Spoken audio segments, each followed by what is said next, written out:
Привет, друзья! Сегодня хочу поделиться с вами тем, что всегда меня вдохновляет в садах больше всего. Это красивые кустарники.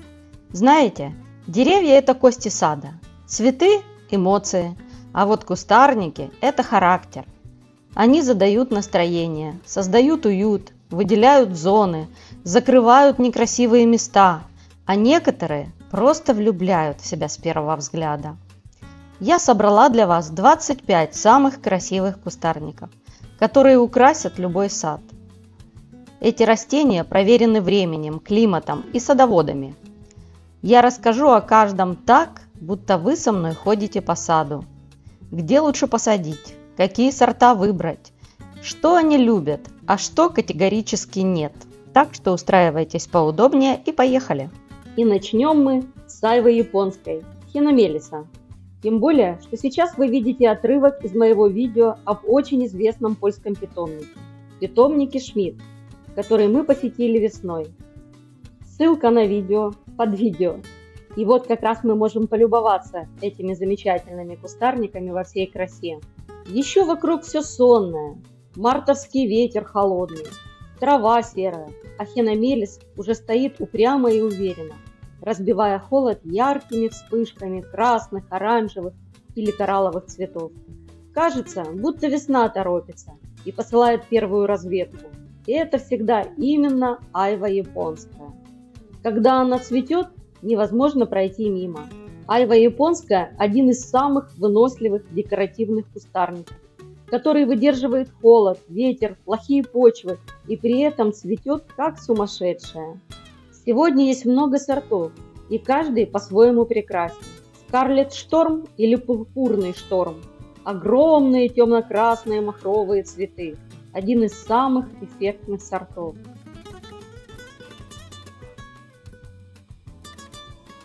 Пинк Леди – нежный, розовый, элегантный, мягкий оттенок, идеален для романтических садов.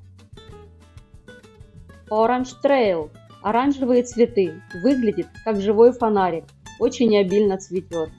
Нивалис – белый сорт, редкость для Хиномелиса, цветет особенно утонченно. И сорт Рубра – классический красный, яркий, насыщенный, неприхотлив и зимостоек. А теперь поговорим о гортензиях, а именно о гортензии древовидной. Гортензия древовидная – самая благодарная гортензия для любого сада. Если бы мне нужно было назвать растение, которое простит почти все, и ошибки, и неправильную почву, и недостаток опыта, это была бы именно гортензия древовидная. Она не капризная, надежная, каждый год цветет без пропусков и превращает обычный участок в кусочек светлого, нежного сада. Это та самая гортензия, которую часто видят у европейских домов и думают, как они добились таких огромных белых шапок. Наверное, это сложно. Но на самом деле проще не бывает. Цветет она с июня до сентября, а часто и до первых заморозков. И самое важное, цветение всегда обильное, даже если зима была очень холодной. А кстати, шапки цветов могут достигать 35 сантиметров. Основные преимущества этой гортензии – это самая морозостойкая гортензия, и выдерживает она минус 30 градусов. Не требует укрытия, даже если побеги подмерзли, все восстановится и зацветет. Цветет каждый год, почки закладываются на побегах текущего года, так что заморозки ей не страшны.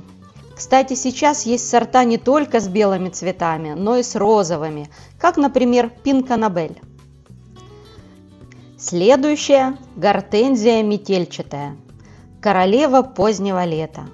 Если хотите, чтобы сад светился огромными воздушными шапками цветов, берите именно ее. Одна из самых эффектных гортензий. Соцветия огромные, конусовидные, от белых до розовых и бордовых по мере сезона.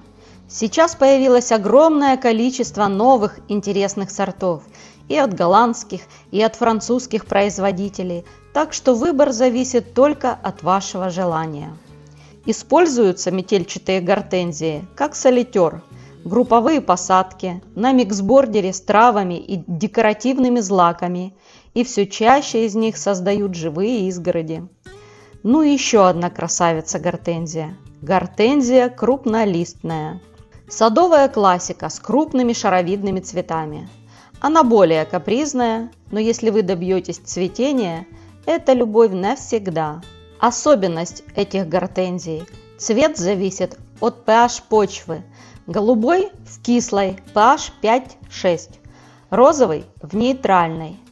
Предпочитает полутень, ей нужна влажная почва, удобрения для азалий или гортензий. Обрезка легкая, удалять только старые соцветия. Минус только один – требует укрытия зимой. Используется в тенистых уголках, у террас и в контейнерах на балконе. Следующая – бузина черная, Black Lace. Ее тонкие темные листья выглядят как японская графика.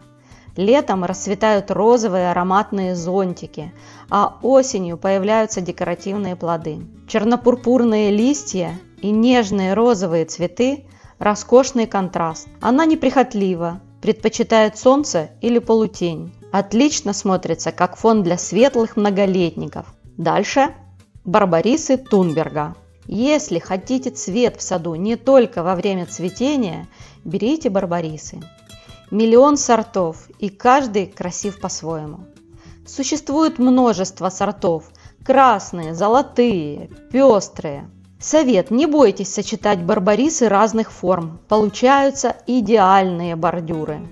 Им нужно солнце. На солнце окраска проявится максимально. Очень засухоустойчивые. И учтите, что шипы затрудняют уход, поэтому желательно высаживать эти кустарники на постоянное место, чтобы потом не мучиться и не колоться при пересадке. Сама столкнулась с этой проблемой, и не помогли даже перчатки для сварщиков. Из толстой кожи все равно покололась. Идеален для бордюров и живых изгородей. Используется как низкие живые изгороди, бордюры и акценты по краю дорожек. Дальше рассмотрим с вами спиреи. И первая будет спирея японская. Ее можно стричь, формировать, обновлять, она все выдержит. Цветет обильно и стабильно. Сорта от ярко-розовых до белых. Отлично чувствуют себя на солнце. Хорошо выдерживает городские условия. Используются на рокарии, бордюры, миксбордеры и рабатки.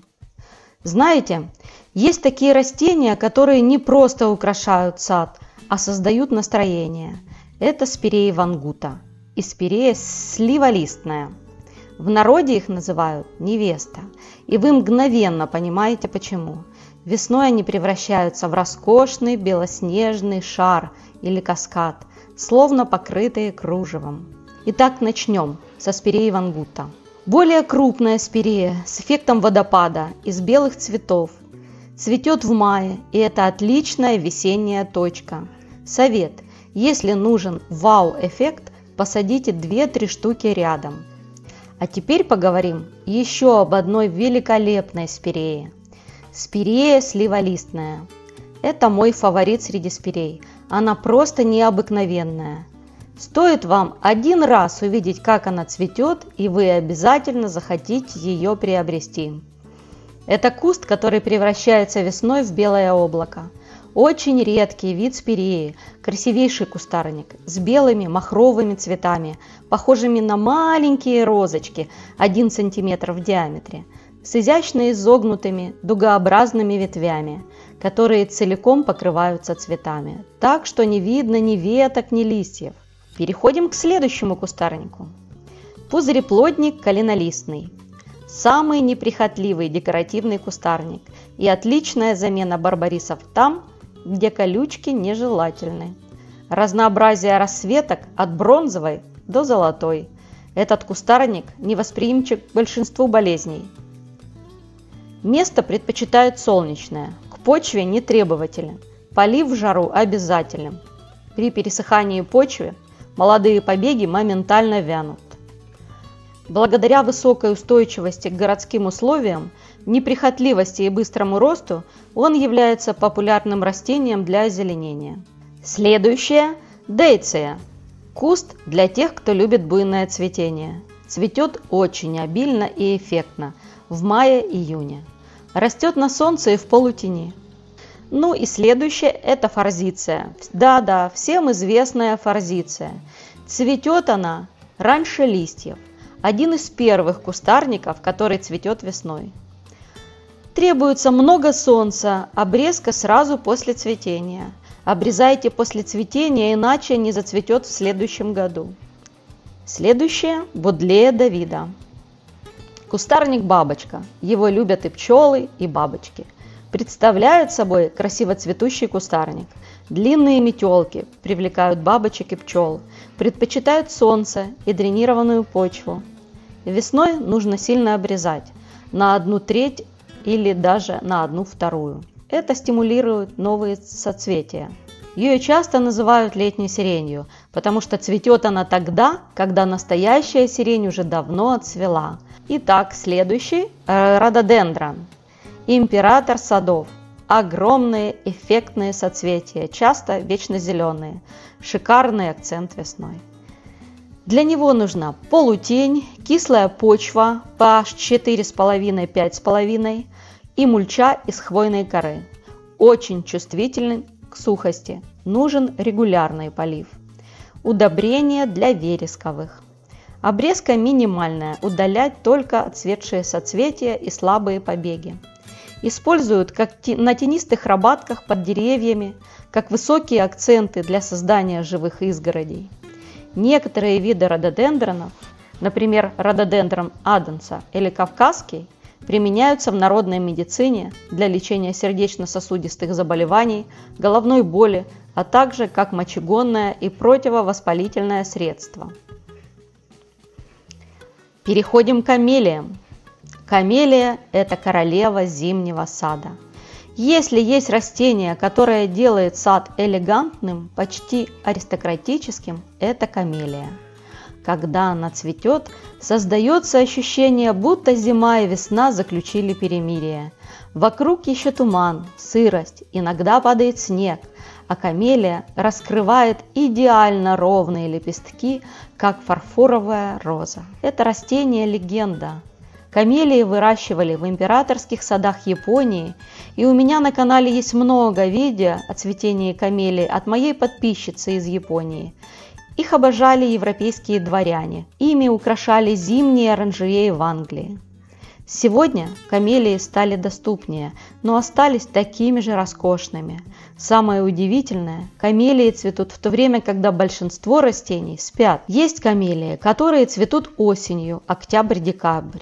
Есть, которые зимой и ранней весной, февраль-апрель.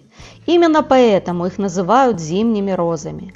Камелии любят мягкий климат. В регионах с морозами сильнее минус 10 градусов Цельсия укрытие обязательно. Переходим к следующему кустарнику. Это у нас дерен белый и сорт элегантиссимо. Незаменим зимой. Красные побеги сияют на снегу. Декоративный не только листьями, но и красными побегами зимой, а летом белые соцветия тоже смотрятся очень симпатично. А теперь поговорим о каликарпе. Осенью каликарпа украшает сад ярко-фиолетовыми ягодами. Настоящий вау-эффект. Предпочитает солнце или полутень. Обрезка весной формирующая. Отлично смотрится рядом с декоративными травами, ягоды красиво контрастируют с колосками. Следующий – кориоптерис.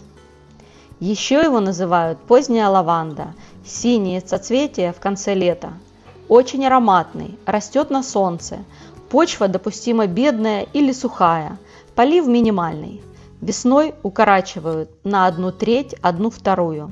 Используются в рокариях, миксбордерах со злаками и так далее. Сортов огромное множество. Кизильник блестящий. Отлично подходит для живых изгородей. Он просто идеален. Строгие формы. Красивая осенняя окраска. Аккуратный куст с блестящими листьями и ягодами осенью. Предпочитает солнце или полутень. очень неприхотлив. Используются на бордюры, живые изгороди и подпорные стенки. Ну и как же без магнолий? В нашем обзоре магнолия Сузан. Компактная магнолия, крупные ранние цветы, розово-фиолетовые, не слишком капризная. Возможно, понадобится укрытие от поздних заморозков. Это поможет сохранить цветы. Переходим к патентиле кустарниковой. Это компактный куст, цветет все лето, прост в уходе, место солнечное, почва бедная, очень засухоустойчиво. Весной легкая формировка. Лучше всего посадить в каменистых садах, перед многолетниками или как бордюры. Вейгела. Очень обильное цветение и повторная волна летом. Разнообразие просто огромно. Место предпочитает солнечное. После цветения следует удалять старые ветки. Высаживать как живая изгородь, границы дорожек или патио. Также в нашем обзоре есть клематис кустовой. Это клематис не вьющийся, а кустовой. Дает массу цветов, легко комбинируется. Для цветения необходимо солнце, а корни в тени обязательно нужно прикрыть. Обрезка зависит от группы, уточнять по сорту. Курильский чай также есть в нашем обзоре. Миниатюрный, аккуратный, невероятно обильно цветущий кустарник. Очень неприхотлив. Место солнечное, бедная почва, засухоустойчив. Перовския. Похожа на лаванду, но более вынослива. Сухостойкая и долговечная. Сухие солнечные участки подходят ей больше всего. Не любит удобрения. Почва должна быть бедная и сухая. Не любит переувлажнения. Следующий – бересклет крылатый. Огненный куст японских садов. Бересклет крылатый часто называют огненным кустом. И не зря. Осенью его листья вспыхивают невероятными оттенками. От ярко-алого до малинового и пурпурного. Это одно из тех растений, которые умеют создавать настоящую магию в саду. И в конце нашего обзора бересклет европейский. Это идеальный куст для атмосферных садов, природных композиций. Летом стоял себе незаметный куст, а осенью вдруг превращается в яркую вспышку цвета. Листья пурпурные, малиновые, оранжевые, а на ветвях удивительные розово-красные коробочки-фонарики с ярко-оранжевыми семенами внутри. Осторожно! Плоды бересклета ядовиты для человека. Друзья, если это видео было для вас интересным или полезным, буду очень рада, если напишите комментарий или поставите лайк. И подпишитесь, чтобы не пропустить новое видео со следующими обзорами. И, пожалуйста, напишите, что было бы интересно увидеть в следующем выпуске. Возможно, вам будут интересны обзоры по сортам, например, будлеи, гортензии, любых цветов. И до встречи, друзья, на канале.